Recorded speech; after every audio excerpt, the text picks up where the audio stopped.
Can you tell us about a local myth of a culture? Okay, my first thought is midsummer, Swedish midsummer. It's very special. Everyone gather with friends, eat, drink, sing, dance. And one of the myths of Midsummer's Eve is it's a magical night. Has special powers because this is the longest day of the year and the shortest night, so it's very special. And for example, if you haven't met the love of your life yet, it's a good opportunity to go out and you pick 7 different flowers, because the flowers of Midsummer's Night have a special magical power, and you put them under your pillow, and at night you will dream of the person that you will marry. Can you think of any local myth of your cultures? Well, I remember when I was young that a lot of kids had to have a break and during siesta, and my mom and dad they said that you have to go and have some rest, and they kind of scared us. I don't know if you can call it a local myth, but they said that if you don't go to sleep and have a siesta time, then the siesta man will come and take you. And that was kind of scary as a young child to believe in this siesta man who really didn't exist. You might call that a local myth, but I'm not sure. But that's one example I remember anyway. And another thing I remember is a lot of people in Greece, they think that some people have the evil eye, they call it. If you envy someone because of that person's, I don't know, maybe car or clothes or house, and then you say, oh, look at that person, he's rich, he has this or that, then the evil eye can cause him harm or trouble. But if you have one that protects you... But usually they say that they only see the negative. I don't know about your traditions and culture. How do you talk about that in your... We talk about we think the same thing, but if you have a necklace or a bracelet or an evil eye, a blue eye in your house, that could protect you from the envy people might have. And the harm. Yeah.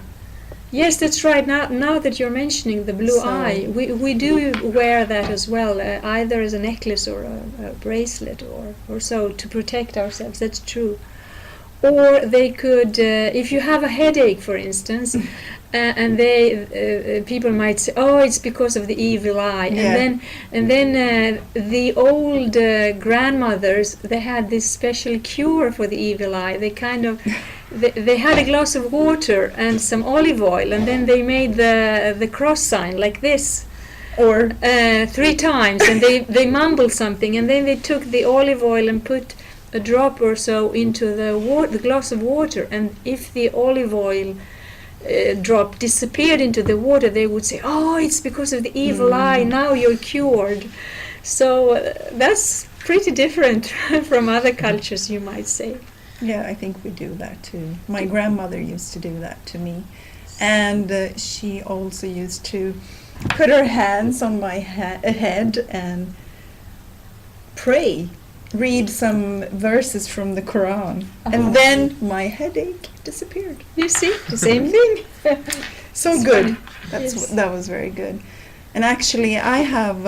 I think it's not just a local myth. I think it's a Palestinian myth. It's a dance we have, and it has a story behind that dance. It's called Ataba, and it's about a rich girl. Well, her father, he was rich, who fell in love with a boy, and he was poor. And well, it's a long story behind that love story. He had to travel all around Palestine to get things for her father, so he could get married to this girl that he loved so much.